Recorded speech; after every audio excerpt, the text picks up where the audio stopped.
जब लुट गए कान्हा जी, एक पंडित जी थे।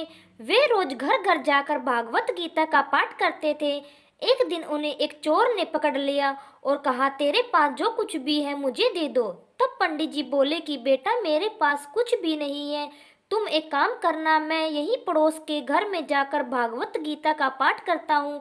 वो यजमान बहुत दानी लोग हैं। जब मैं कथा सुना रहा हूँगा, तुम उनके घर में जाकर चोरी कर लेना। चोर मान गया। अगले दिन जब पंडित जी कथा सुना रहे थे, तब वो चोर वहीं आ गया।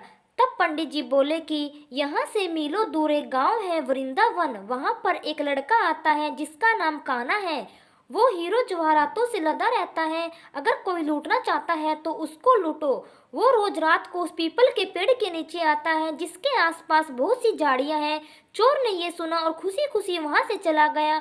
वो चोर अपने घर गया और अपनी बीवी से बोला कि आज मैं एक कान्हा नाम के बच्चे को लूटने जा रहा हूँ। मुझे रास्ते में खाने के लिए कुछ बांध कर दे दो।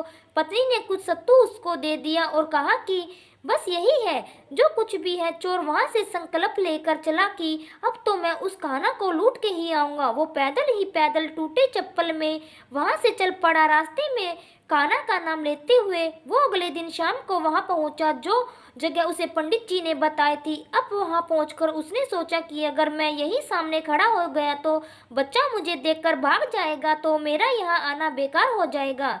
इसलिए उसने सोचा कि क्यों न पास वाली झाड़ियों में ही छुप जाऊं।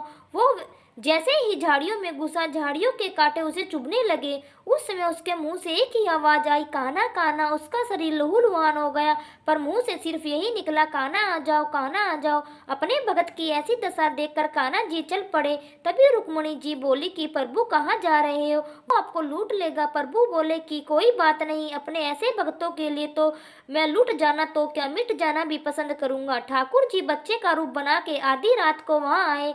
वो जैसे ही पेड़ के पास पहुंचे, चोर एकदम से बाहर आ गया और उन्हें पकड़कर बोला, ओ कान्हा, तूने मुझे बहुत दुखी किया है। अब ये चाकू देख रहा है ना, अब चुपचाप अपने सारे गहने मुझे दे दे। कान्हा जी ने हंसते हुए सब कुछ दे दिया। चोर हंसी खुशी अगले दिन अपने गांव में वापस पहुंचा। सबसे पहले उसी जगह गया जहां पर पंडित जी कथा सुना रहे थे।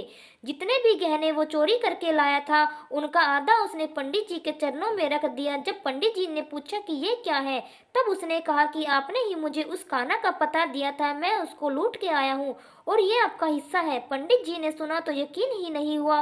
वे बोले कि मैं इतने सालों से पंडिताई कर रहा हूँ, वो मुझे आज तक नहीं मिला।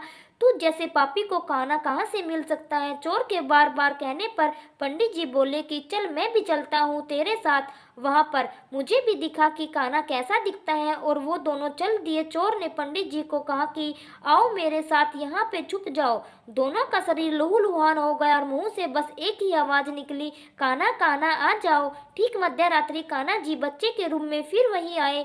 दोनों झाड़ियों से बाहर निकल आए। पंडित जी की आंखों में आंसू थे। वे फूट फूट कर रोने लग गए। चोर के चरणों में गिर गए और बोले कि हम जिसे आज तक देखने के लिए तरसते रहे, जो आज तक लोगों को लूटता आया है, तुमने ही उसे लूट लिया। तुम धन्य हो, आज तुम्हारी वजह से मुझे कान्हा के दर्शन हुए। तुम धन्य हो। सीख ऐसा हमारे कान्हा का प्यार अपने सच्चे भक्तों के लिए, जो उसे सच्चे दिल से पुकारते हैं तो वो भागे भागे चले आते हैं। प्रेम से कहिए श्री राधे, मेरा तो गिरधर गोपाल, दूसरों न कोई। अगर कहानी पसंद आए तो वीडियो को लाइक, शेयर और सब्सक्राइब करें। Thank you.